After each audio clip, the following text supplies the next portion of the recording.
KW-49, Tony, Brunhilda, Marilyn, tap dancing through the mud. Good morning, dear pirates. Winter has officially begun, and on cue, temperatures have started to drop. Today is the first day that I made a fire before doing anything else.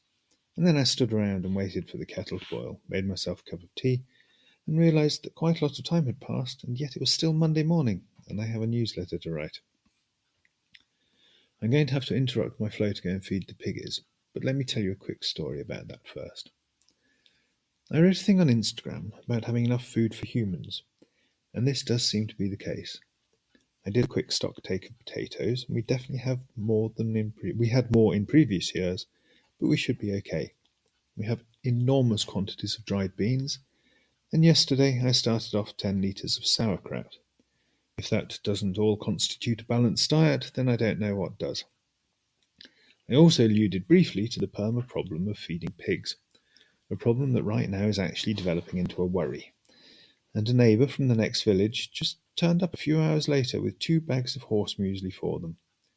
We are on excellent terms, but I haven't spoken with this human for a while, and when they turned up with stocks, I nearly burst out in excessive emotion.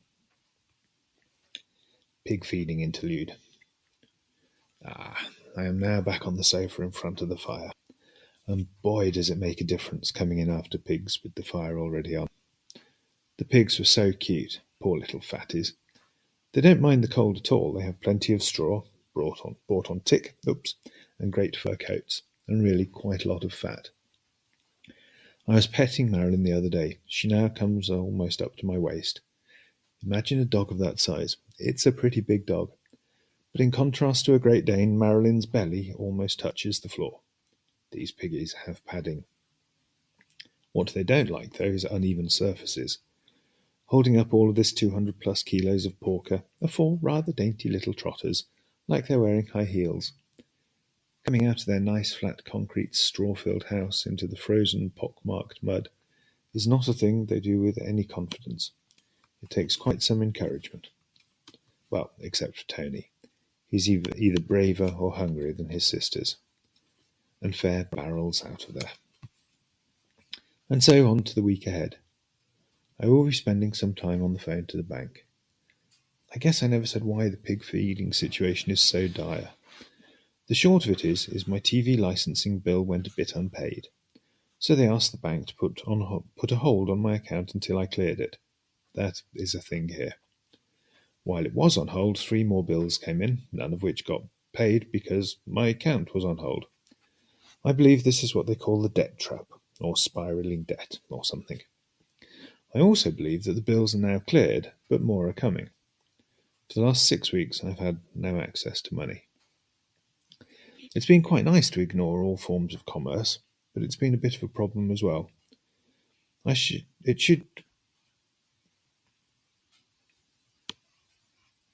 can't read that. It should be get this week, and by about February. It should be sorted by this week, and by about February I should be able to buy margarine again. Yay. Maybe this is a good time to hype up the Growing for Self-Sufficiency courses we're going to be running next year. Learn all the essential skills and understand and master the gulf between a bit of backyard growing for pleasure or profit, and the entirely different growing for 12 months of the year. Or the Collapse Laboratory, the premier week-long event at the barracks, this year stronger and more structured than ever before. Get your tickets now to avoid the rush. Man, am I crap at sales. Signing off then, slightly embarrassed. Love you all. Your Pirate Ben. XO. XO.